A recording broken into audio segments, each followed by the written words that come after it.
Abandoned in deep space, until a human warship answered the call, reaches its dramatic apex as Lyra and the human crew race against time to prevent catastrophic reactor meltdown.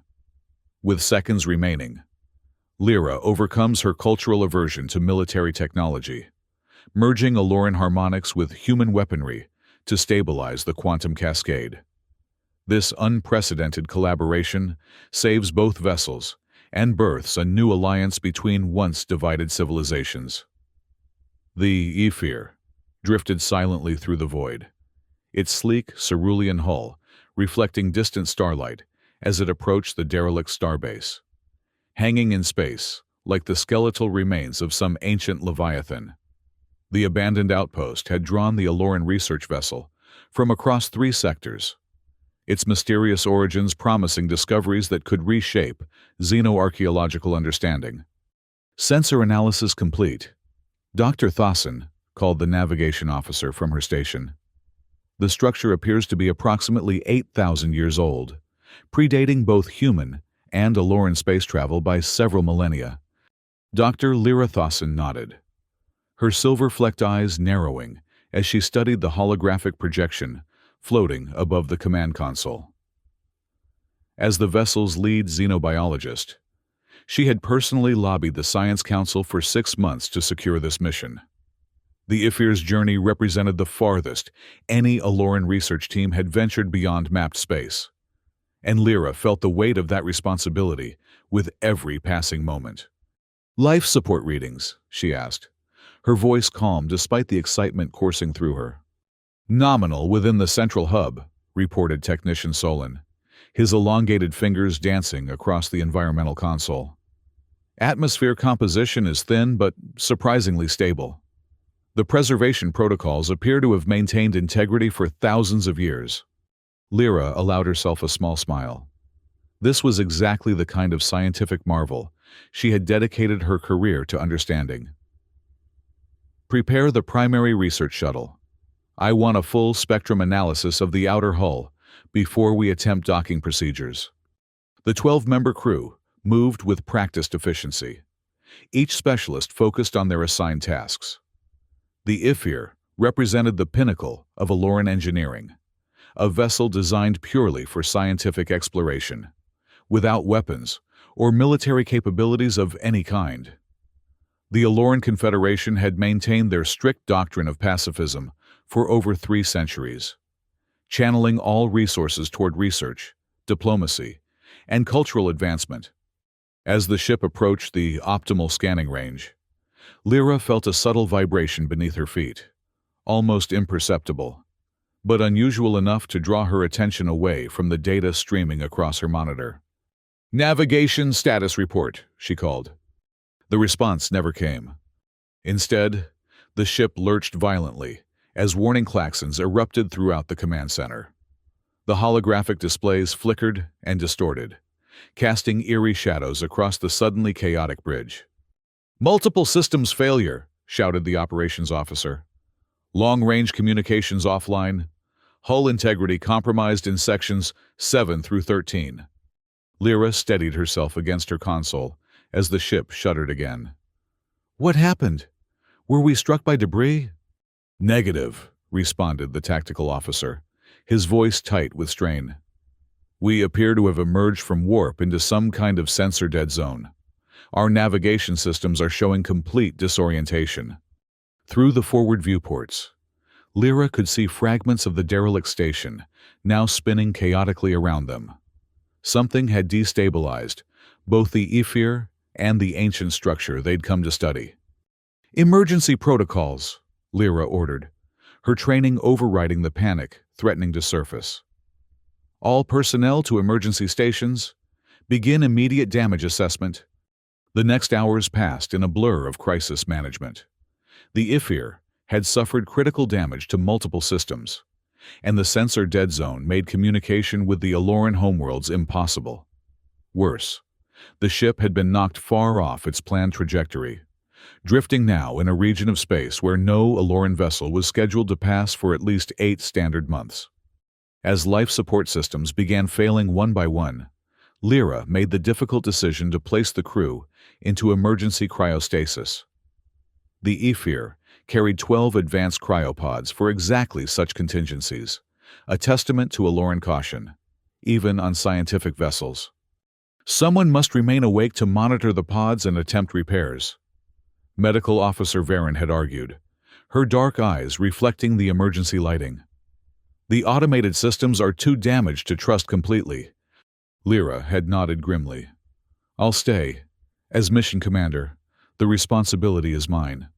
One by one, she had watched her crew members sealed into their cryopods, their life signs stabilizing as the stasis fields engaged. With each closing pod door, Lyra felt her isolation growing, the vast emptiness of space pressing in around her. Now, alone on the bridge, she methodically assessed their situation. Life support was functioning at only 42% capacity, sufficient for one person, but failing. The cryopods were stable but drawing heavily on their backup power sources.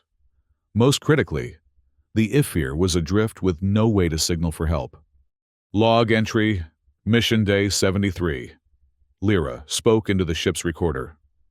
The Ephyr remains on emergency power. I have completed preliminary hull repairs in sections 7 and 9, but without proper materials. These are temporary measures at best. Crew remains in cryostasis, all vital signs stable. Primary communications array is beyond repair with available resources. She paused, the weight of their predicament settling over her like a physical force. Our location remains unknown. I have attempted to recalibrate our stellar positioning system using visual identification of known pulsars, but the sensor dead zone continues to interfere with precise calculations. Based on my estimates, we are approximately 800 light-years from the nearest Aloran outpost, well beyond standard rescue protocols. Lyra closed her eyes briefly, allowing herself a moment of vulnerability that she would never have shown before the crew. I am continuing maintenance of essential systems and researching alternative communication methods. End log. The silence that followed seemed to echo through the empty corridors of the ship. Lyra moved to the viewport, gazing out at the stars scattered across the infinite darkness. Somewhere out there were the worlds of the Aloran Confederation, and beyond them, the territories of other spacefaring species, including the humans, whose rapid expansion across the galaxy had both impressed and concerned Aloran leadership over the past decades. Lyra had never encountered humans personally, but she had studied their culture extensively. Unlike the Aloran, humans maintained substantial military forces alongside their scientific endeavors. Their vessels were often dual-purpose, capable of research but armed for conflict. The Aloran Council viewed this approach with disapproval, seeing it as evidence of humanity's evolutionary immaturity. Yet, as Lyra contemplated their desperate situation, she found herself wondering if a human ship might have been better equipped to handle such a crisis. The thought made her uncomfortable. It bordered on heresy against Aloran philosophy, but she couldn't dismiss it entirely. Her contemplation was shattered by a deafening impact that sent her sprawling across the deck. Warning signals blared as the ship's artificial gravity fluctuated wildly. "Emergency status!" she called out instinctively, before remembering she was alone. The ship's computer responded with mechanical calm. Hull breach detected in Section 3. Emergency bulkheads engaged. Oxygen depletion in affected areas. Life support now at 28% capacity. Lyra pulled herself to her feet and raced toward the damage control station. The sensor display showed the cause of the impact. A fragment of the derelict outpost's automated defense system, apparently reactivated by some unknown trigger, had broken free and rammed directly into the Ephyr's research bay. The situation had just deteriorated from dire to potentially fatal. With the new hull breach, the ship's remaining power reserves would be depleted within days, not weeks. The cryopods would fail soon after, killing her sleeping crew members one by one. Lyra's mind raced through possible solutions, discarding each as quickly as it formed.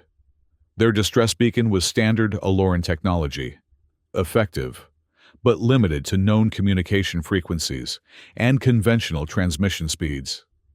In this isolated region, with no Aloran vessels likely to pass by, it was useless. Then, she remembered the experimental technology stored in the Auxiliary Research Lab, a prototype quantum relay communication system that she had brought aboard against protocol, intending to test it under deep space conditions. The quantum relay operated on principles entirely different from standard communications technology. Rather than transmitting signals through subspace, it created a momentary quantum entanglement between particles, theoretically allowing instantaneous communication across vast distances. The technology was still experimental and power-intensive, but it might be their only hope. Lyra made her way to the auxiliary lab, passing through the eerie silence of corridors designed for a full crew. The quantum relay device sat untouched in its protective casing, a small, unassuming box that belied its revolutionary potential. She carefully removed the device and began calculating the power requirements for a single transmission. The results were sobering. Activating the quantum relay would drain nearly half of the Ephir's remaining energy reserves, potentially cutting their survival time in half. If the transmission failed to reach anyone, or if no one responded, she would have sacrificed precious days of life support for nothing. The logical choice was clear: conserve power and hope for a miraculous discovery by an Aloran vessel. But logic couldn't account for the 12 lives suspended in cryostasis, depending entirely on her decisions. Logic couldn't measure the value of a desperate chance against the certainty of a slightly prolonged death. "Forgive me if I'm wrong," Lyra whispered to her sleeping crew, a very un-Aloran display of emotion that no one was conscious to witness. She connected the quantum relay to the ship's power core and began programming the transmission, a compressed data packet containing the Ephir's coordinates, damage status, and a simple distress message translated into multiple languages, including Human Standard.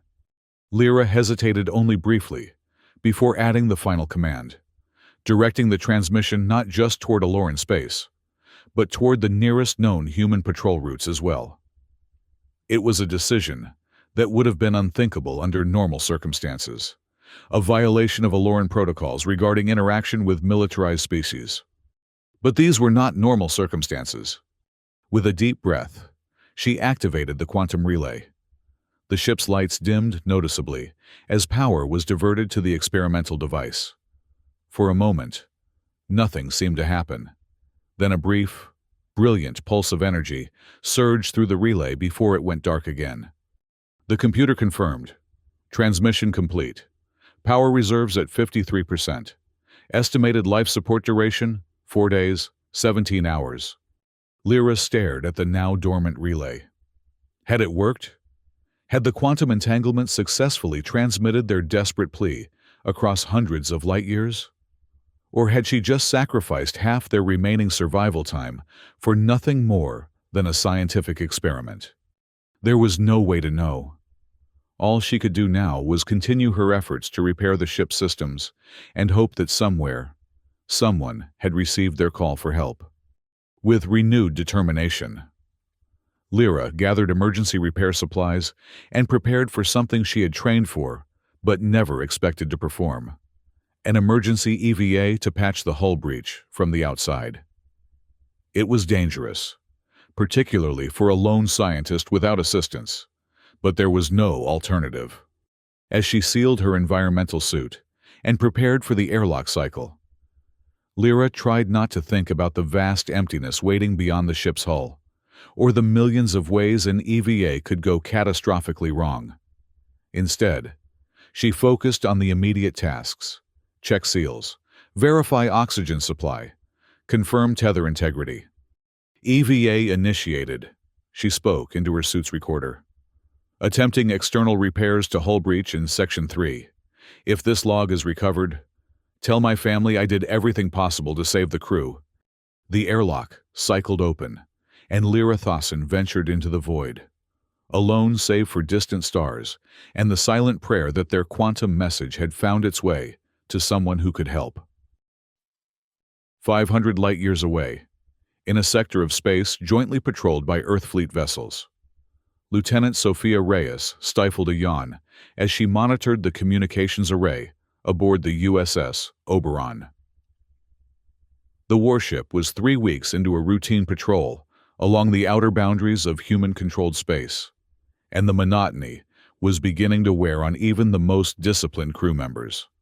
The Oberon represented humanity's balanced approach to space exploration, a vessel equipped with advanced scientific instruments alongside substantial defensive and offensive capabilities. Its mission encompassed both research and security, embodying the human philosophy that exploration and protection were inseparable aspects of the same endeavor. Lieutenant Reyes adjusted her headset and ran another standard sweep of communication frequencies, expecting nothing but the usual background noise of cosmic radiation. Instead, her console suddenly lit up with an alert unlike anything she had ever seen. "What the hell?" she muttered, fingers flying across the controls as she attempted to isolate and analyze the unexpected signal. "Problem, Lieutenant?" asked Commander Jackson, the Oberon's first officer, noticing her sudden activity. "I'm not sure, sir," Reyes replied, frowning at her display. "We just received something. It doesn't match any known communication protocol in our database, but it definitely appears artificial in origin."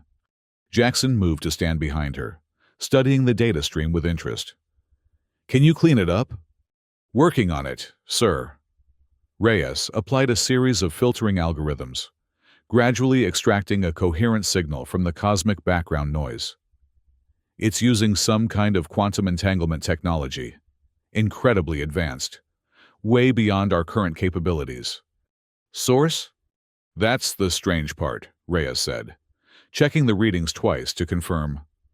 "According to these calculations, it originated from the Draconis sector, completely uninhabited space, as far as our charts show, at least 500 light-years from here." Jackson's expression grew serious. "Anything identifiable in the content?" After several more minutes of analysis, Reyes nodded slowly. "It's a distress signal, sir. Heavily compressed data packet with coordinates, ship specifications, and status reports. The vessel identifies as the I-Fear, an Aloran research ship." "Aloran?" Jackson's eyebrows rose in surprise. "They never venture this far from their territories, and they certainly don't share their communications technology with outsiders. The message is being broadcast in multiple languages," Reyes continued, "including Standard. They're specifically requesting assistance. Their ship is critically damaged. Most of the crew is in cryostasis, and life support is failing." Commander Jackson straightened, his decision made. "Notify Captain Takahashi immediately. This is well above my pay grade."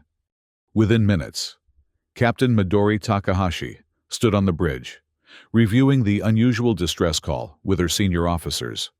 A veteran of both scientific expeditions and military engagements, Takahashi had earned respect throughout Earth Fleet for her balanced approach to command decisions. "The signal authenticity checks out," confirmed Science Officer Williams.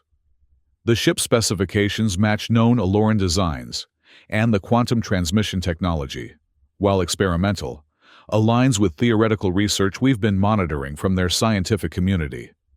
The coordinates place them well outside normal Aloran territory," added Navigation Officer Patel. "At maximum warp, we could reach their position in approximately 2 weeks." Captain Takahashi frowned, considering the implications. "Our mission parameters don't cover rescue operations outside human space, particularly for non-allied species." "With respect, Captain," interjected Lieutenant Reyes, "the interstellar rescue protocols are quite clear. Any vessel capable of rendering assistance to a distress call is obligated to respond, regardless of species affiliation. The protocols are guidelines, Lieutenant, not standing orders," Commander Jackson reminded her, "and they're superseded by mission-specific directives." The bridge fell silent as all eyes turned to Captain Takahashi. The decision before her was complex. Diverting from their patrol route would leave this sector unmonitored for weeks, potentially creating a security vulnerability. The Aloran, while not hostile to humanity, had consistently declined formal alliance offers, preferring to maintain their isolation. Helping them now might yield diplomatic benefits, or might be viewed as unwelcome interference. Most significantly, Fleet Command would almost certainly question her judgment in abandoning their assigned patrol to answer a distress call from a non-allied species using unverified coordinates. Takahashi moved to the viewport, gazing out at the star-filled void as she weighed her options. Finally, she turned back to face her officers. Navigation. Plot a course to the coordinates provided in the distress signal. Maximum warp. Captain, Commander Jackson asked, surprise evident in his voice. Takahashi's expression was resolute. The day we start ignoring distress calls is the day we forget what exploration is truly about. Commander, we're not just out here to plant flags and establish perimeters. We're here to push boundaries, including the boundaries of cooperation. She returned to her command chair. Her decision made. Lieutenant Reyes, notify medical to prepare for potential alien casualties. Science team should review all available data on Aloran biology and technology. Engineering. I want contingency plans for compatible docking procedures or alternative rescue methods. As her crew sprang into action with renewed purpose, Takahashi added, and Commander, draft a message to Fleet Command explaining our diversion. Make it clear that I take full responsibility for this decision. The Oberon altered course, its powerful warp engines propelling it toward the distant coordinates where a lone Aloran scientist fought to keep her crew alive, unaware that her desperate call had been answered. The freezing vacuum of space pressed against Lyra's environmental suit as she carefully maneuvered outside the damaged hull of the Ephir. Tethered to the ship by a single safety line, she fought to maintain stability while positioning the emergency patch panel over the jagged breach. Each movement had to be precise, in zero gravity. Even the slightest miscalculation could send her spinning away from the ship. The repair itself was challenging enough under ideal conditions. Attempting it alone, with limited oxygen and failing equipment, made it nearly impossible. Yet Lyra persisted, methodically securing the edges of the patch with molecular bonding agent. The work was slow and exhausting, her fingers growing numb despite the suit's thermal regulation.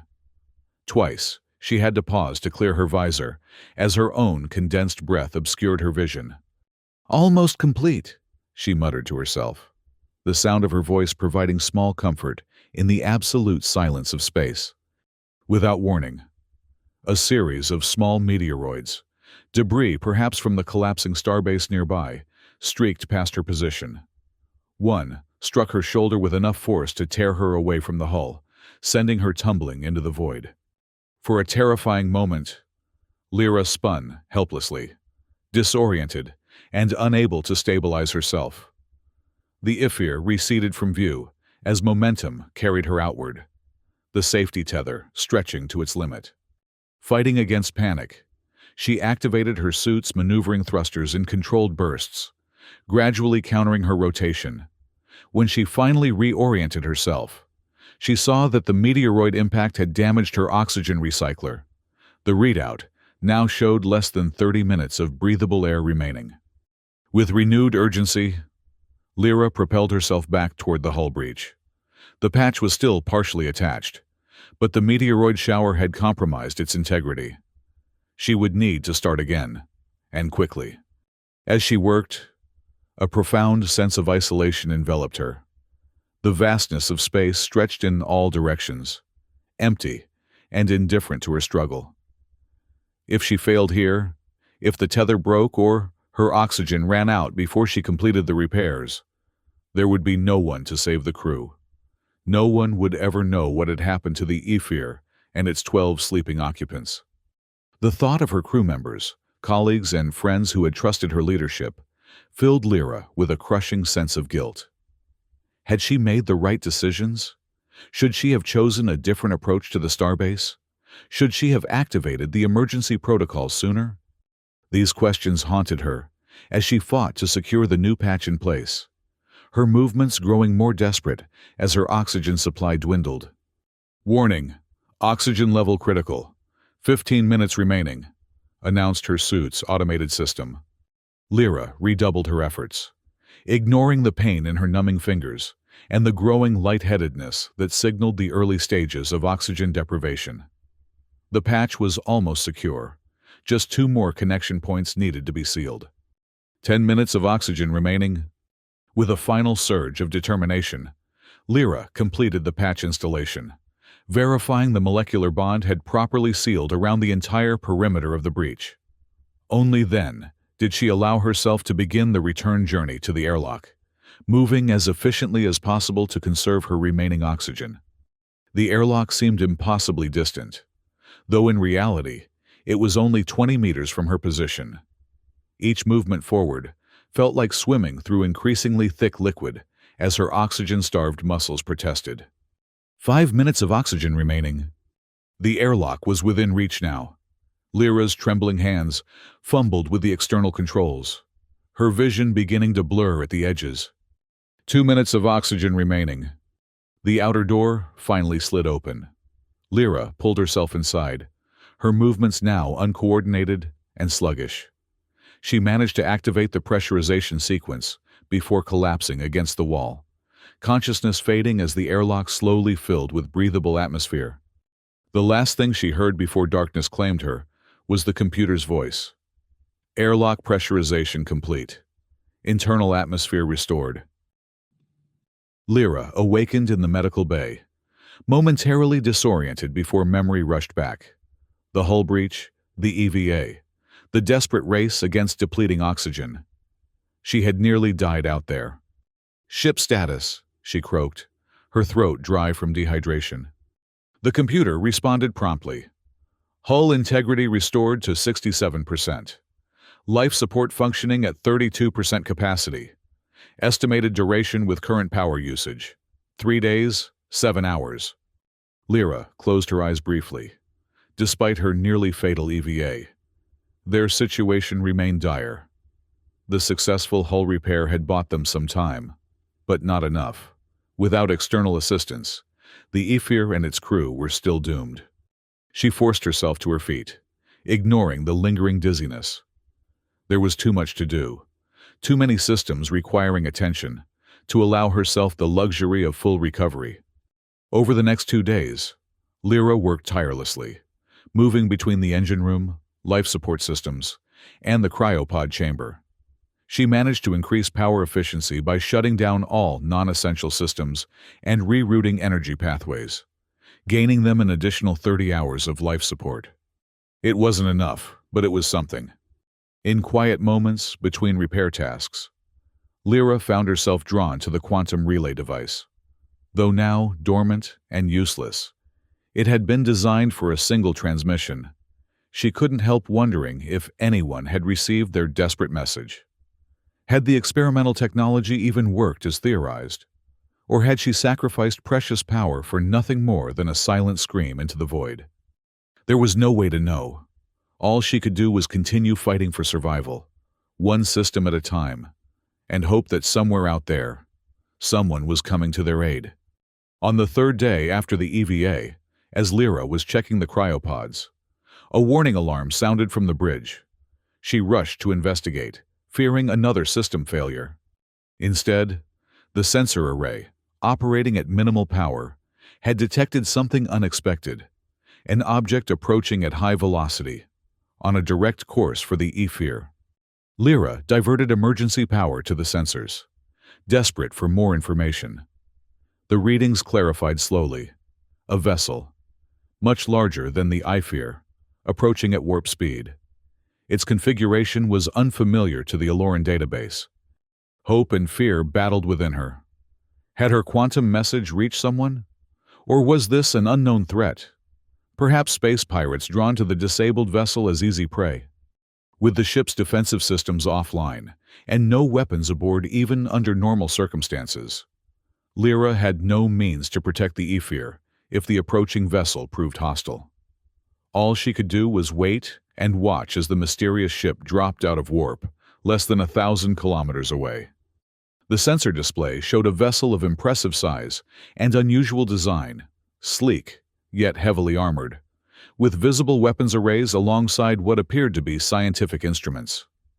Not a Lauren, certainly, but the configuration seemed vaguely familiar from her xenocultural studies. When the computer finally identified the vessel, Lyra's breath caught in her throat. USS Oberon, Earth Fleet designation, multi-role exploration and defense vessel. Humans. Her quantum relay message had reached a human warship. Lyra's mind raced with conflicting emotions. A Lauren doctrine strictly limited interaction with militarized species, viewing them as inherently unpredictable and potentially dangerous. Throughout her career, she had accepted this teaching without question. Yet now, faced with the imminent failure of life support and the deaths of her entire crew, such philosophical concerns seemed suddenly abstract and irrelevant. A communication alert sounded, indicating an incoming transmission. With trembling fingers, Lyra activated the receiver. A Lauren vessel, Ephir. This is Captain Midori Takahashi of the USS Oberon. We received your distress signal and have come to render assistance. Please respond. The voice was calm, authoritative, and unmistakably human. Lyra hesitated only briefly before activating the response channel. This is Dr. Lyra Thawson, acting commander of the Ephir. Our situation is critical. Life support failing, hull compromised, 11 crew members in emergency cryostasis. We require immediate assistance. The momentary pause before the human captain's response seemed to stretch into eternity. What would these militaristic beings demand in exchange for rescue? What risk was Lyra taking by allowing them aboard? Understood, Dr. Thawson. We're preparing a boarding team with medical personnel and engineers. Our scans indicate your docking mechanisms are inoperable. We'll need to use our shuttle for direct transfer. Can you secure a safe entry point? The question was practical, focused on the immediate logistics of rescue, rather than any political or strategic considerations. Something in Takahashi's straightforward approach reassured Lyra. Auxiliary airlock on Deck 2 is functional, she replied. I can guide your team from there. Excellent. Our shuttle will launch in 5 minutes. Oberon out. As the communication ended, Lyra leaned heavily against the console, overwhelmed by the sudden reversal of their fortunes. After days of fighting a losing battle against failing systems and the unforgiving vacuum of space, help had arrived, from the most unexpected source imaginable. Now she faced a new challenge, preparing to welcome armed representatives of a species she had been taught to avoid, whose philosophies and practices stood in direct opposition to Aloran principles. Would they respect the scientific nature of the Ephir? Would they understand the delicate technology of the cryopods? Most importantly, could they be trusted? There was no time for such doubts. Her crew's survival depended on these humans, whatever their intentions might be. Lyra straightened, gathered her remaining strength, and headed toward the auxiliary airlock to meet their rescuers. Lieutenant Commander Raj Patel studied the readouts on his shuttle's control panel as they approached the disabled Aloran vessel. The Ephir appeared even more damaged than their initial scans had suggested. Multiple hull breaches hastily patched, power fluctuations visible even to external sensors, and debris from what must have been a significant collision floating in its vicinity. How anyone's still alive in there is beyond me, muttered Medical Officer Torres beside him. That ship should be a tomb by now. Aloran engineering, Patel replied with professional admiration. What they lack in military capabilities, they make up for in redundant safety systems. That, and we're dealing with one hell of a determined survivor. The boarding team consisted of 6 specialists, Patel as team leader, Torres for medical support, 2 engineers, and 2 security officers, standard protocol, even for humanitarian missions. Captain Takahashi had been explicit in her instructions. This was a rescue operation, not a first contact scenario.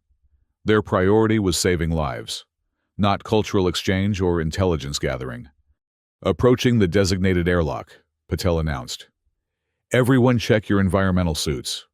We don't know what conditions we'll find inside. The shuttle maneuvered carefully alongside the damaged vessel, extending its docking tube toward the auxiliary airlock. Magnetic clamps engaged with a solid thunk that resonated through the shuttle's hull. Pressure seal established, confirmed Engineer Chen. Ready for boarding. Patel nodded. Remember, we're guests here. Follow standard protocols, but be respectful of Aloran customs and the ship's scientific nature. Dr. Thawson is apparently alone and has been under extreme stress for days. Let's not make this any more difficult for her than it already is. The team moved through the docking tube in practiced formation, reaching the outer airlock door. Patel activated the communication system on his suit. Dr. Thawson, this is Lieutenant Commander Patel of the USS Oberon. We've established docking connection with your airlock. Ready to come aboard at your signal. A moment passed before a tired voice responded. Airlock cycling now. Commander, you may enter when the indicator shows green. The outer door slid open with a hydraulic hiss, revealing the Ephir's auxiliary airlock, a chamber notably more elegant in design than its human equivalent, with flowing lines and bioluminescent indicators, rather than the utilitarian approaches favored by Earth fleet. When the inner door opened, they found themselves face to face with an Aloran. Though Patel had studied xenobiology, the difference between academic knowledge and direct encounter was striking. Dr. Lyra Thawson stood slightly taller than the average human, with the characteristic silver-flecked eyes and subtly iridescent skin of her species. Her expression, however, transcended species differences. Exhaustion, wariness, and desperate hope were clearly visible as she regarded the human boarding party. "Welcome aboard the Ephir," she said formally, though her voice betrayed her fatigue. "I am Dr. Lyra Thawson, xenobiologist and acting commander. I thank you for responding to our distress call." Patel could see how difficult those words of gratitude were for her. Aloran pride was legendary, and accepting help from a militaristic species must have been particularly challenging. "Lieutenant Commander Raj Patel," he replied with a respectful nod, deliberately avoiding any gestures that might be misconstrued across species. "This is our medical officer, Dr. Torres, and our engineering and security team. We're here to assist in any way possible." Lyra seemed to steel herself before responding. "Our most critical concern is the cryopod chamber. 11 crew members remain in stasis, but power is failing. Without intervention, the pods will begin shutting down within hours." "Understood. If you'll direct us to the cryopod chamber, Dr. Torres and our engineers can begin assessment immediately." As they moved through the corridors of the Ephir, Patel couldn't help noticing the striking differences between this vessel and the Oberon.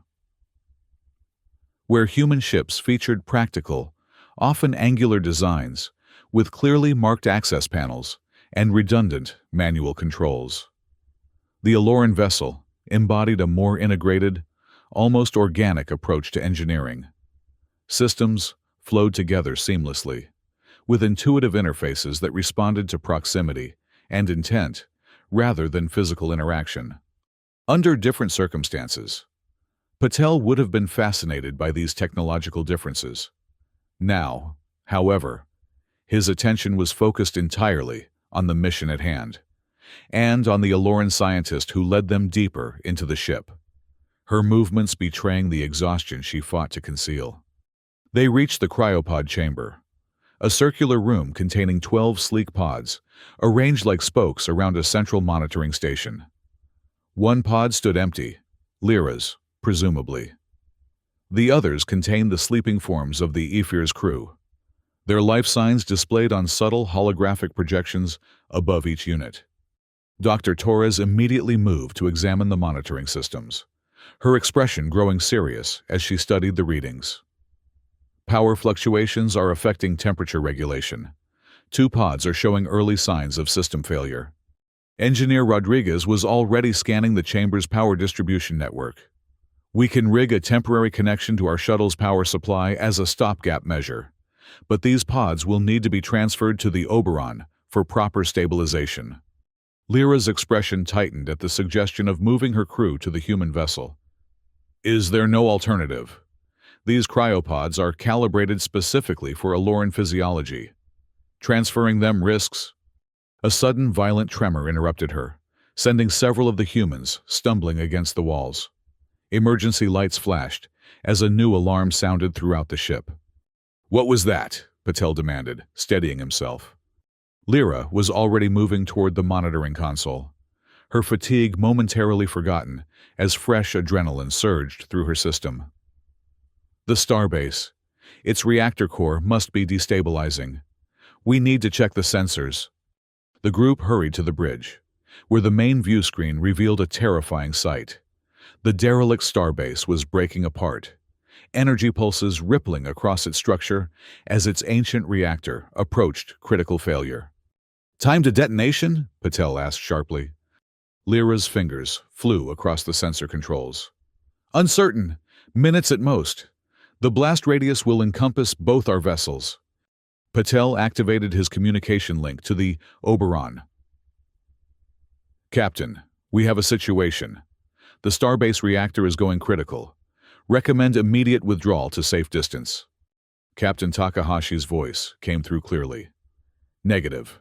Commander, we're detecting unusual radiation readings that suggest this isn't a standard reactor breach.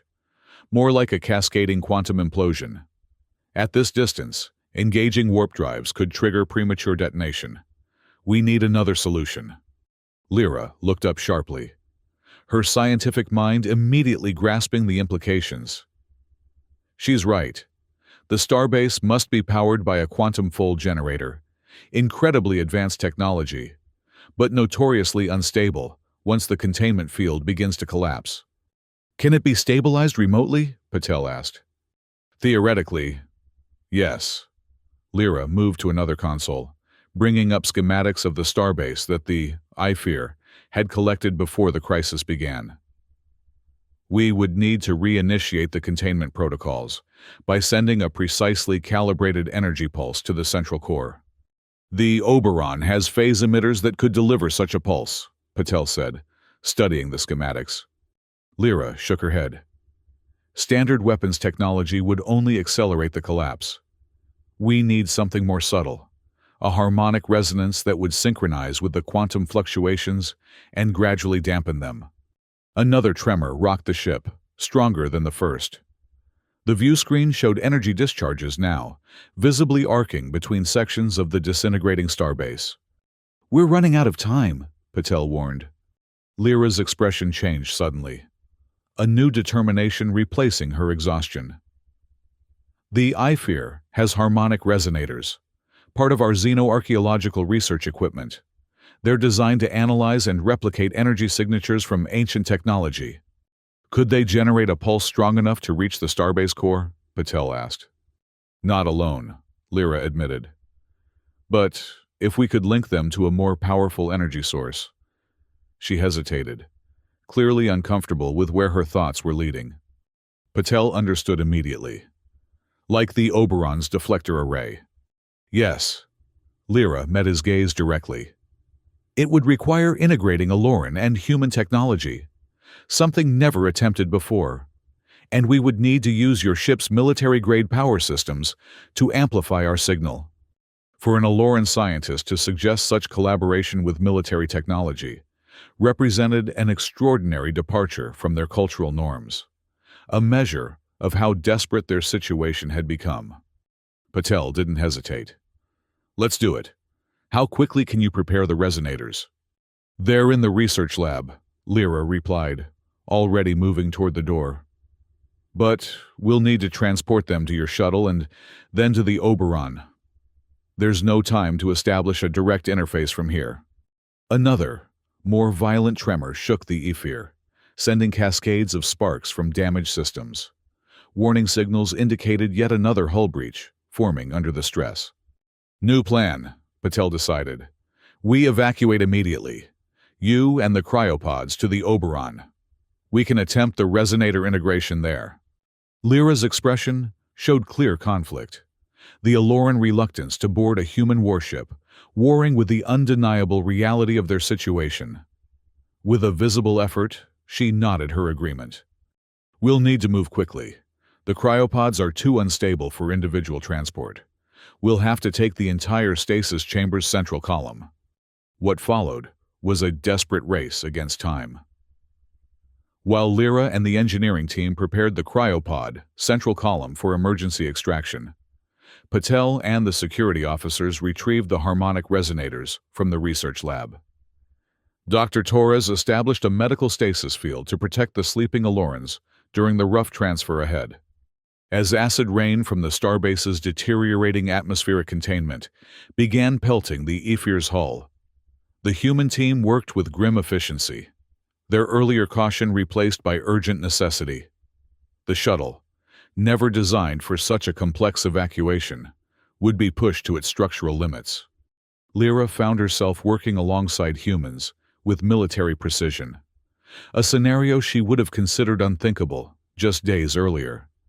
Yet in this moment of crisis, their differences seemed insignificant compared to their shared determination to survive. When the final connections were severed and the central column secured for transport, Patel gave the order to evacuate. The group moved as quickly as possible toward the airlock, the precious cryopod column floating on a makeshift anti-gravity sled between them. They had almost reached the airlock when the most violent tremor yet shook the Ephir, sending a support beam crashing down directly in their path. One of the security officers was struck and fell, his environmental suit breached by the impact. Without hesitation, Lyra rushed to the fallen human, applying an emergency patch to his suit, while Dr. Torres stabilized his condition. The delay cost them precious seconds, as the starbase's deterioration accelerated visibly on the corridor monitors. "We're not going to make it at this rate," Torres warned, helping the injured officer to his feet. Lyra made a swift decision. "There's a secondary route through the maintenance tunnels. It's tighter, but more structurally sound." She led the group through a series of narrow passages, forcing them to maneuver the cryopod column with painstaking care through spaces never designed for such transport. Every jolt and vibration threatened the fragile systems, keeping the 11 Aloran crew members alive. When they finally reached the airlock and transferred the precious cargo to the waiting shuttle, the starbase was entering the final stages of collapse. Energy discharges lashed out in all directions, some striking the Ephir and adding new damage to the already crippled vessel. As the shuttle detached and began its return journey to the Oberon, Lyra looked back at the Ephir through the viewport, the ship that had been her home and workplace for years, now abandoned to its fate. The sight filled her with profound sadness. Yet she knew the true heart of the Ephir was not its hull or systems, but the crew members still suspended in their fragile journey between life and death. The shuttle raced toward the Oberon as the quantum cascade intensified behind them. Captain Takahashi's voice came through the communication system. "Cutting it close, Commander. Get that shuttle in the bay now. We're ready to implement Dr. Thassen's resonator plan the moment you're aboard." Patel acknowledged the order, then turned to Lyra. "Once we dock, we'll need to move quickly. Are you prepared to interface Aloran technology with our systems?" The question carried implications far beyond their immediate crisis. For an Aloran scientist to willingly integrate their peaceful technology with human military systems was unprecedented, a violation of long-standing cultural taboos and scientific principles. Lyra met his gaze steadily. "To save my crew and yours? Yes, Commander. I'm prepared to do whatever is necessary." As the shuttle approached the Oberon's docking bay, Lyra Thassen steeled herself for what lay ahead. Not just the technical challenge of stabilizing the quantum cascade, but the profound step of bringing Aloran science aboard a human warship, a decision that would forever change her understanding of both her own people and the humans who had answered her desperate call. The USS Oberon's main engineering deck hummed with controlled chaos as human and Aloran technology were hastily integrated into a single system. Engineer Rodriguez worked alongside Lyra, their fingers dancing across interfaces designed for entirely different approaches to physics and energy manipulation. The resonator's harmonic frequency needs to match the quantum fluctuation pattern exactly, Lyra explained, her fatigue momentarily forgotten as her scientific mind engaged with the problem. Even a slight misalignment could accelerate the collapse rather than stabilizing it. Our deflector array can handle the amplification, Rodriguez confirmed. But we need a way to modulate the output in real time as the fluctuations evolve. Captain Takahashi monitored their progress from a nearby console, her expression betraying none of the tension that must have been coursing through her. The Oberon was holding position at the maximum safe distance from the destabilizing starbase, close enough to attempt intervention, far enough to have a chance of survival if their efforts failed. "Time estimate?" she asked calmly. "The starbase reactor will reach critical threshold in approximately 6 minutes," reported Science Officer Williams from the bridge. His voice transmitted to engineering. "After that point, containment failure is inevitable."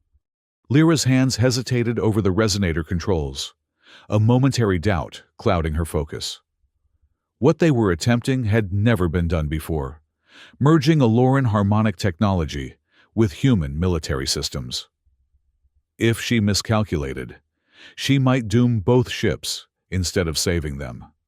"Dr. Thawson," Takahashi said quietly, sensing her hesitation, "you've kept your crew alive against impossible odds for days. This is just one more impossible task." The simple vote of confidence, from a human military commander to an Aloran scientist, cut through Lyra's doubt. She nodded and returned to her calculations with renewed determination. "We need to route the modulation controls through your tactical systems," she told Rodriguez. "They have the processing speed necessary to adjust to the quantum fluctuations in real time." The engineer looked momentarily surprised.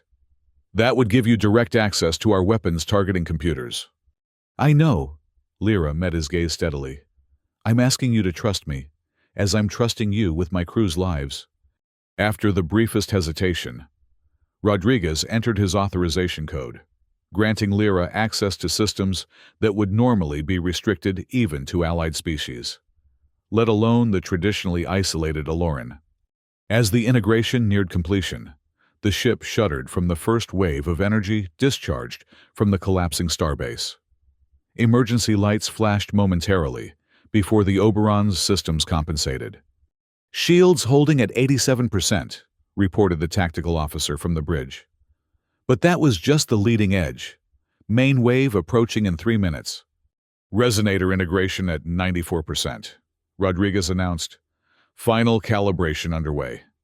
Lyra worked feverishly, her fingers flying across the unfamiliar human interfaces as she fine-tuned the harmonic patterns. The mathematics involved were staggering in their complexity, matching the chaotic quantum fluctuations of an alien reactor on the verge of catastrophic failure required calculations that pushed the limits of both Aloran and human computational systems. 2 minutes to critical threshold, Williams warned.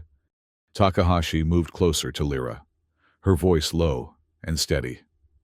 "Doctor, if this doesn't work, we need to be prepared to attempt emergency warp. It's a risk, but—" "It won't come to that," Lyra interrupted, a certainty in her voice that surprised even herself. "The integration is complete. We're ready to initiate the harmonic pulse." Takahashi didn't hesitate. "Do it!" With a final command sequence, Lyra activated the combined system. The Oberon's deflector array glowed with unusual patterns as the Aloran harmonics modulated its output, sending precisely calibrated energy waves toward the failing starbase reactor. For several agonizing seconds, there was no visible effect. The quantum cascade continued to accelerate, energy discharges lashing out with increasing violence. "It's not working," Rodriguez said, tension evident in his voice. "The fluctuations are still increasing." "Give it time," Lyra insisted, making minute adjustments to the harmonic pattern. "The resonance needs to build gradually. Too much too quickly would be as dangerous as doing nothing." Another energy wave struck the Oberon, stronger than the first. "Shields at 72%, reported the tactical officer. 90 seconds to critical threshold." Lyra closed her eyes briefly, focusing her entire being on the harmonic patterns flowing through the integrated systems. As a xenobiologist, she had spent years studying the subtle resonances of alien life forms, the rhythms and frequencies that define different species across the galaxy. Now, she applied that same intuitive understanding to the dying starbase, sensing the chaotic patterns of its collapse and gradually introducing counter-rhythms that might guide it back toward stability. 50 seconds to critical threshold. A third energy wave hit the ship, causing systems to flicker momentarily. In the medical bay, the cryopods containing Lyra's crew registered the power fluctuation with warning signals. "I see something," Williams reported suddenly. "The quantum fluctuations are changing pattern. They're becoming more rhythmic."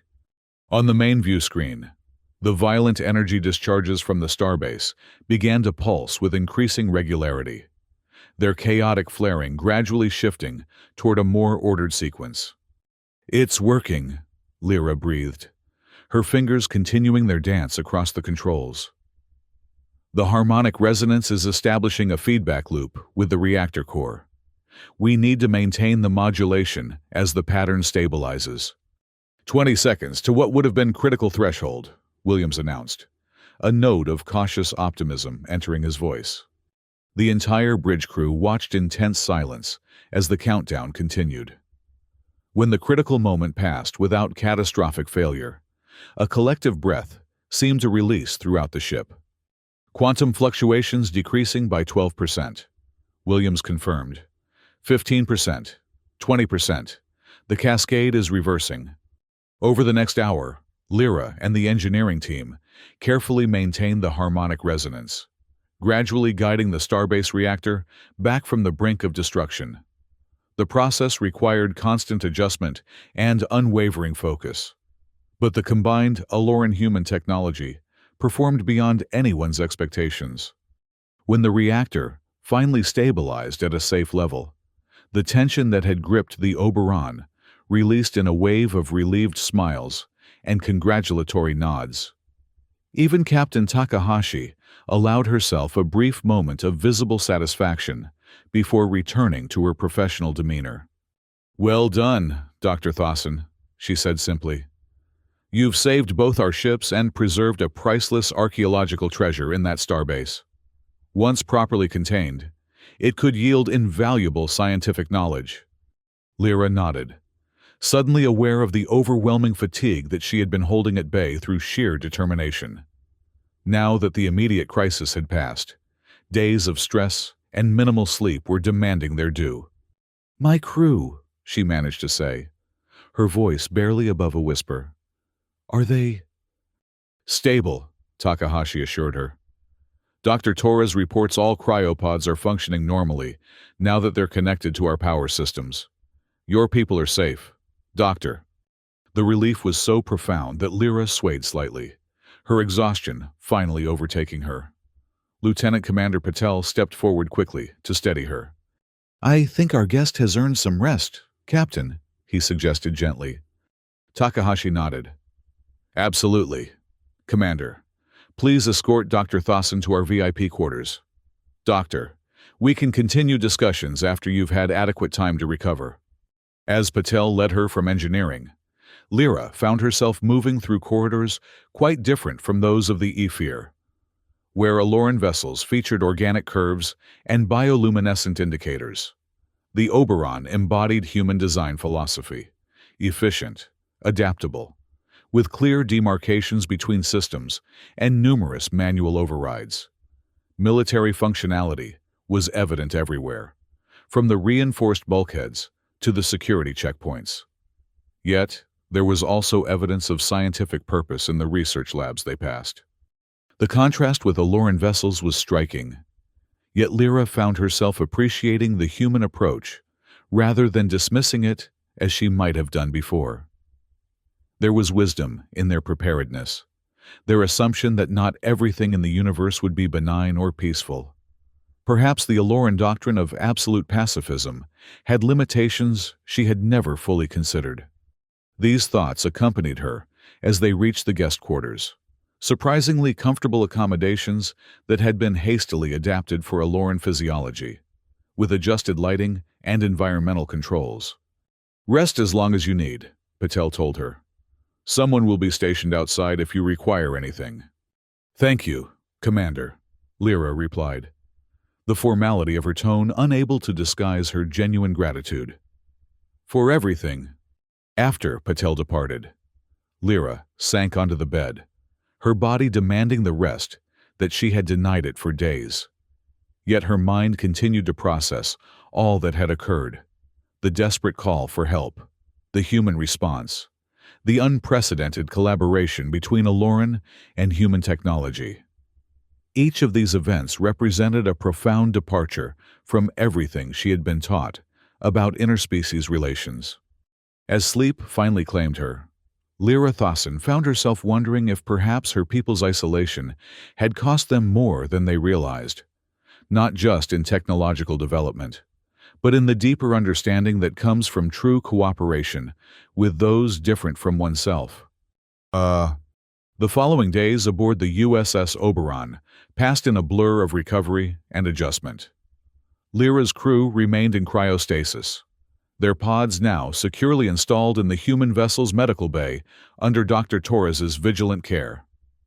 The Ifir, too damaged for immediate repair, had been taken in tow using the Oberon's tractor beams, preserving the valuable Aloran technology and research data stored within its systems. On the third day, Captain Takahashi invited Lyra to join her for a meal in her private dining room, a gesture of respect that acknowledged the Aloran scientist's status as both guest and equal. The dining room was small, but elegantly appointed, with viewports offering a spectacular vista of stars streaming past as the Oberon traveled at warp speed. A table had been prepared with selections that included both human cuisine and synthesized approximations of Aloran dietary preferences. Another thoughtful accommodation that Lyra found unexpectedly touching. "I hope you're finding your stay comfortable, Doctor," Takahashi began as they seated themselves. "More than comfortable," Lyra acknowledged. "Your crew has been remarkably accommodating. I admit I had certain preconceptions about human military vessels that have proven inaccurate." A slight smile touched Takahashi's lips. "Just as we had preconceptions about Aloran scientists. I'm sure. It seems we've both had cause to reconsider our assumptions." They ate in companionable silence for a few moments, before the captain continued. "I've been reviewing the data from the starbase. The quantum technology it contained appears to be far more advanced than anything in current use by any known species. Your research vessel made an extraordinary discovery. One that nearly destroyed us," Lyra noted wryly. "The greatest discoveries often carry the greatest risks." Takahashi replied, "What matters is how we respond to those risks, and whom we trust to help us face them." The subtle reference to Lyra's decision to reach out to humans was not lost on the Aloran scientist. "It wasn't an easy choice," she admitted. "Aloran doctrine has long cautioned against close cooperation with militarized species. We believe that true progress comes through peaceful exploration and exchange, not through strength of arms." "A noble philosophy," Takahashi acknowledged without defensiveness. "Yet, here we are, your peaceful research vessel saved by our military capabilities. Perhaps both approaches have their place in the galaxy we share." Lyra considered this perspective, finding more merit in it than she would have expected. "Perhaps, though I suspect the Aloran High Council will have much to debate when they learn of these events. And how do you anticipate they'll respond? Takahashi asked, her tone curious rather than concerned. That depends largely on what happens next, Lyra replied carefully. This incident could be viewed as an unfortunate necessity, a one-time deviation from protocol under extreme circumstances, or it could represent the beginning of a more substantial reconsideration of our isolation policies. Takahashi nodded thoughtfully. And which interpretation would you advocate, Dr. Thawson?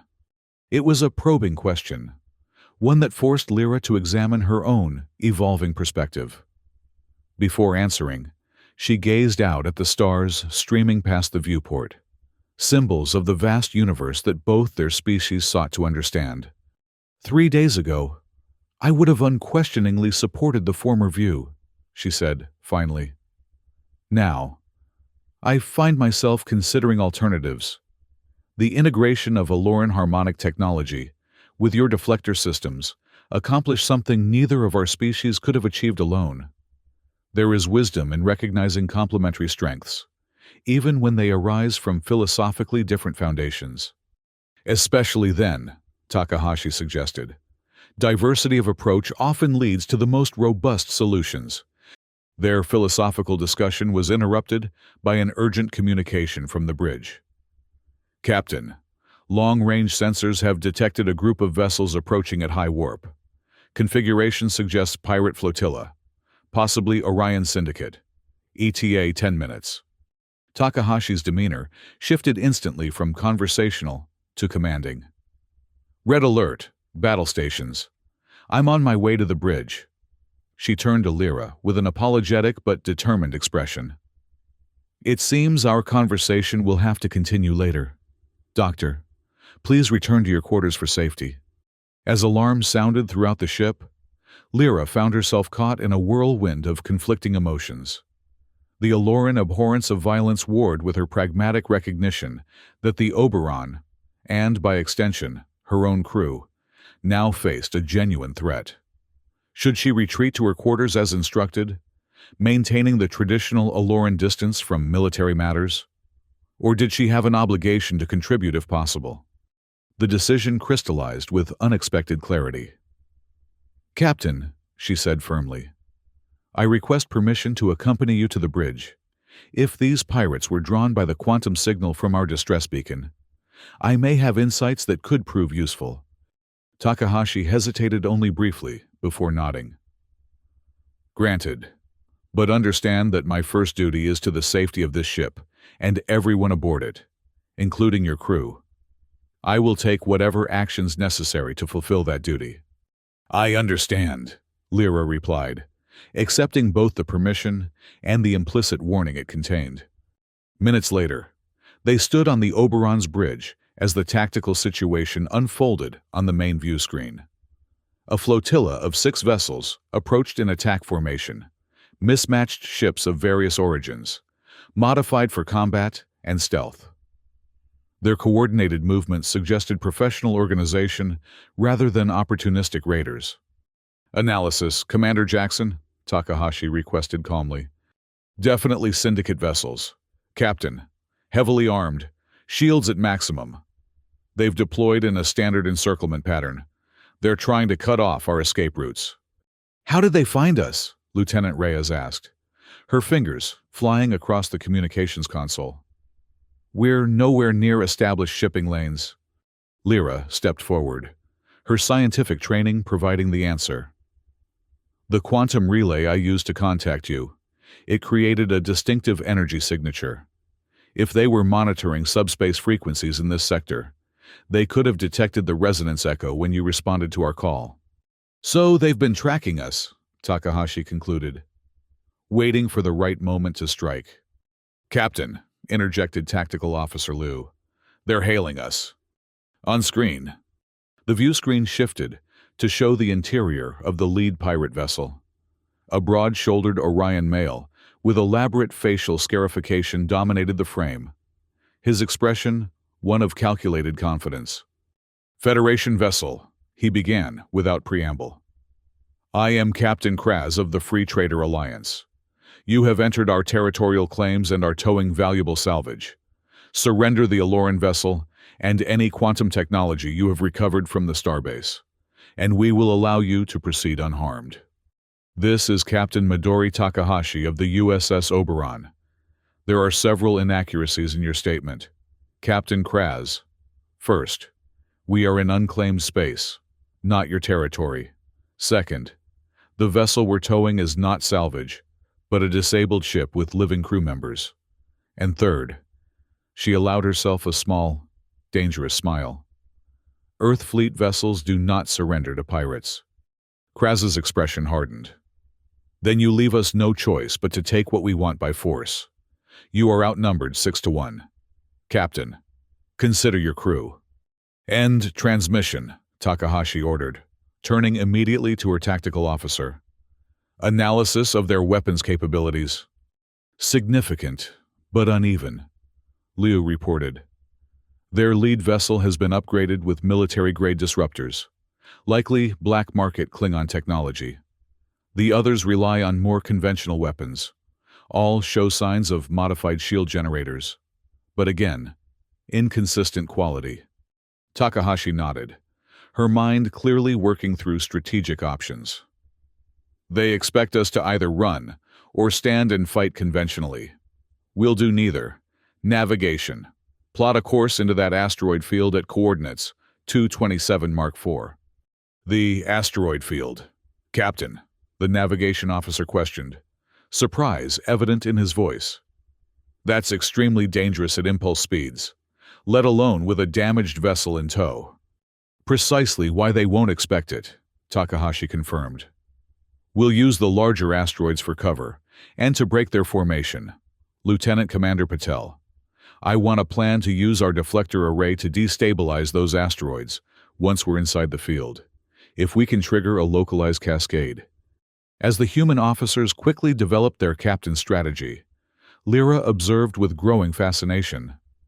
The Aloran approach to such a situation would have been entirely defensive, maximum shields, evasive maneuvers, and attempts to contact allies for assistance. The human response was proactive, seeking to convert disadvantage into advantage through calculated risk and environmental manipulation. Yet, something about their plan troubled her. Captain, she interjected carefully, your strategy will likely be effective, but it could result in significant casualties among the pirate crews if their vessels are destroyed by asteroid impacts. The bridge fell momentarily silent as the human officers regarded her with expressions ranging from surprise to incomprehension. To them, the fate of pirates who had explicitly threatened their vessel seemed a non-issue. Takahashi, however, seemed to understand the deeper concern behind Lyra's comment. You're suggesting we find a way to neutralize the threat without loss of life. If possible, Lyra acknowledged. The Aloran believe that all life has value, even that of those who make harmful choices. These pirates deserve justice, certainly, but summary execution via asteroid seems excessive. Rather than dismissing her concern, Takahashi appeared to consider it seriously. An admirable perspective, Doctor. Do you have an alternative suggestion that achieves our primary objective of protecting this vessel and your crew? The directness of the question caught Lyra off guard. In Aloran society, ethical objections were typically met with philosophical debate, not practical requests for alternatives. Yet the human captain's approach made perfect sense in their current situation. Abstract morality meant little if they were all killed or captured. Drawing on her scientific knowledge, Lyra offered a possibility. The harmonic resonator technology we use to stabilize the starbase reactor. It could potentially be modified to generate an electromagnetic pulse that would temporarily disable their ship's systems without causing permanent damage. Lieutenant Commander Patel looked up from his console with interest. She's right, Captain. If we could calibrate the deflector array to emit a precisely modulated EMP burst, we could knock out their navigation and weapons without affecting life support. They'd be adrift, but alive. Time estimate to implement? Takahashi asked briskly. 15 minutes to reconfigure the system, Patel calculated. But we'd need to draw them into close proximity. The effect dissipates rapidly with distance. So we still need the asteroid field as a tactical environment, Takahashi concluded. We lure them in, use the asteroids for cover, then hit them with the EMP when they're clustered together. She turned to Lyra. A compromise solution, Doctor. We minimize the risk of casualties while still neutralizing the threat. Acceptable. The question was delivered without condescension or impatience, a genuine request for Lyra's assessment of the ethical balance they were striking. It represented a form of collaboration that transcended their different philosophical foundations, seeking common ground in practical action. Acceptable, Lyra agreed, finding unexpected satisfaction in this integration of Aloran ethical concerns with human tactical thinking.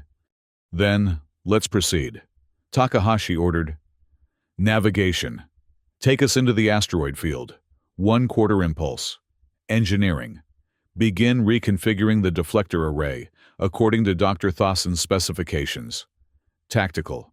Be prepared to provide covering fire if necessary. Target weapons and propulsion systems only.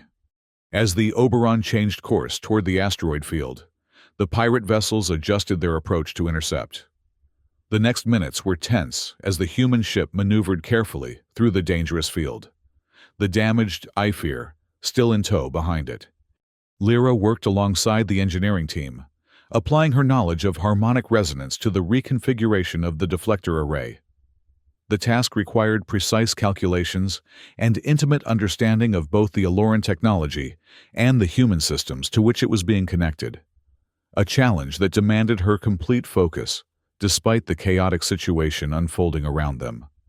The pirates, initially hesitant to follow into the hazardous asteroid field, eventually committed to pursuit when it became clear the Oberon wasn't simply passing through, but positioning itself strategically among the larger bodies.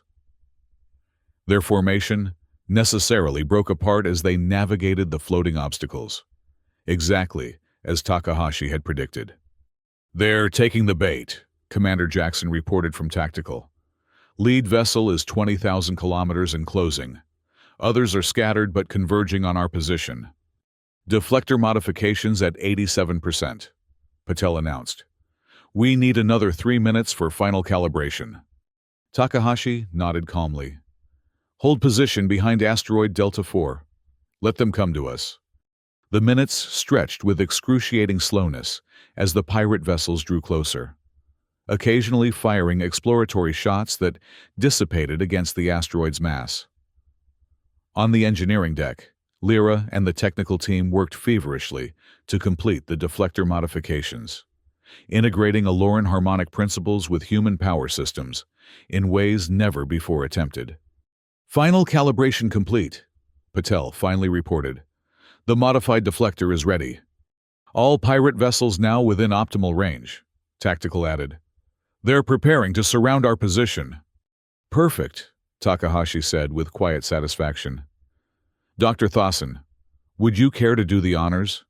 It seems fitting that the architect of this solution should implement it.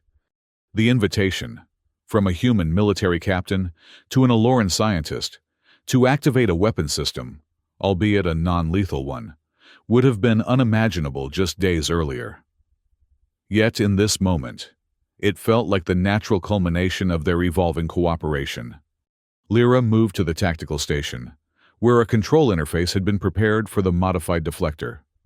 With steady hands, she initiated the harmonic sequence that would generate the precisely modulated electromagnetic pulse. The effect was immediate and visible. A rippling wave of energy expanded outward from the Oberon, passing through the asteroid field and washing over the approaching pirate vessels. One by one, their lights flickered and died as systems shut down under the electromagnetic assault. Momentum carried them forward briefly before emergency thrusters engaged, stabilizing their positions but leaving them effectively dead in space. Direct hit on all 6 vessels, Liu confirmed. Their weapons, shields, and main propulsion are offline. Life support and minimal maneuvering thrusters appear to be functioning as intended. "Well done," Takahashi said, genuine appreciation in her voice. "Navigation. Set course for the nearest Earth Fleet outpost. We'll send a patrol back to collect our pirate friends, once we've delivered Dr. Thawson's crew to proper medical facilities." As the Oberon carefully maneuvered out of the asteroid field, the disabled pirate flotilla drifting harmlessly behind them, Lyra felt a profound sense of accomplishment, not simply for the tactical victory they had achieved, but for the deeper success it represented, the harmonious integration of Aloran principles with human capabilities, creating a solution that honored both traditions. Later, in the quiet of her quarters, Lyra recorded a personal log entry, attempting to process the significance of all that had occurred since the Ephir's desperate distress call. Personal log. Dr. Lyra Thawson. Today's encounter with the pirate flotilla has given me much to contemplate regarding Aloran doctrine. For centuries, we have equated pacifism with moral superiority, viewing militarized species as evolutionarily primitive. Yet the humans of the USS Oberon have demonstrated that defensive capability need not preclude ethical consideration. Captain Takahashi could have destroyed the pirate vessels with minimal risk to her own ship, a pragmatic solution that many would have considered justified given the explicit threat they posed. Instead, she was willing to accept a tactically more complex approach that honored the Aloran commitment to preserving all life when possible. Perhaps most significantly, the technical integration of Aloran harmonic resonator technology with human military systems produced a result that neither culture could have achieved independently, a non-lethal method of neutralizing a genuine threat. This suggests possibilities for future cooperation that I had never before considered. Lyra paused, gathering her thoughts before continuing. "When I return to Aloran space, I will advocate for a formal reassessment of our isolation policies. Not an abandonment of our pacifist principles, but an evolution in how we express them, recognizing that engagement with species whose approaches differ from our own may lead to innovation that serves our highest values, rather than compromising them." The quantum distress beacon that brought the Oberon to our aid was an act of desperation. Now, I wonder if it might also become a symbol of a new kind of connection between our peoples, one based not on fear or judgment, but on the recognition that diversity of perspective strengthens us all. 3 weeks later, the USS Oberon approached Earth Fleet Outpost 47, a sprawling space station that served as both military headquarters and scientific research center for this sector of space. The journey had been uneventful following their encounter with the pirates, allowing Lyra's crew members to be gradually awakened from cryostasis under Dr. Torres's careful supervision. Now, fully recovered, the Aloran scientists had adapted surprisingly well to life aboard the human vessel. Initial wariness had given way to professional curiosity as they observed human protocols and technologies, while the Oberon's crew had shown equal interest in Aloran culture and scientific methods. Captain Takahashi had arranged a formal communication link with the Aloran High Council, allowing Lyra to report their situation directly to the leadership of her people.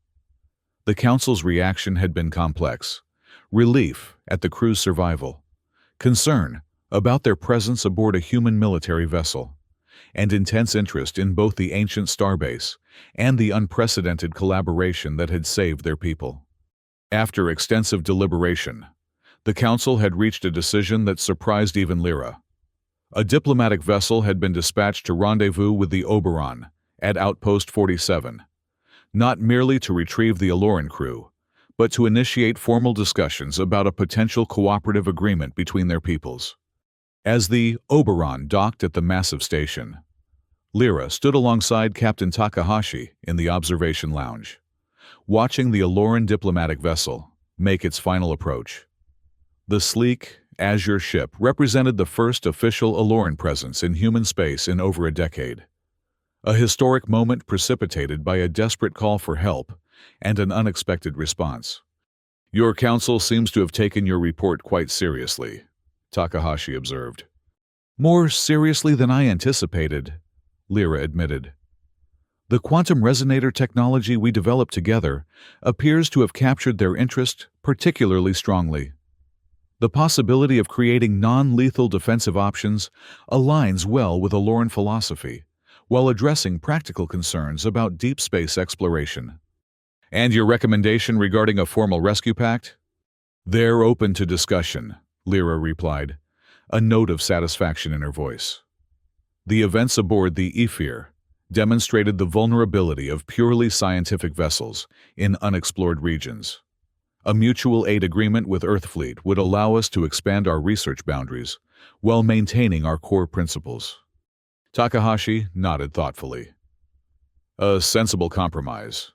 Fleet Command has expressed similar interest. Your harmonic technology has applications beyond what we demonstrated with the pirates." Their conversation was interrupted by a communication alert.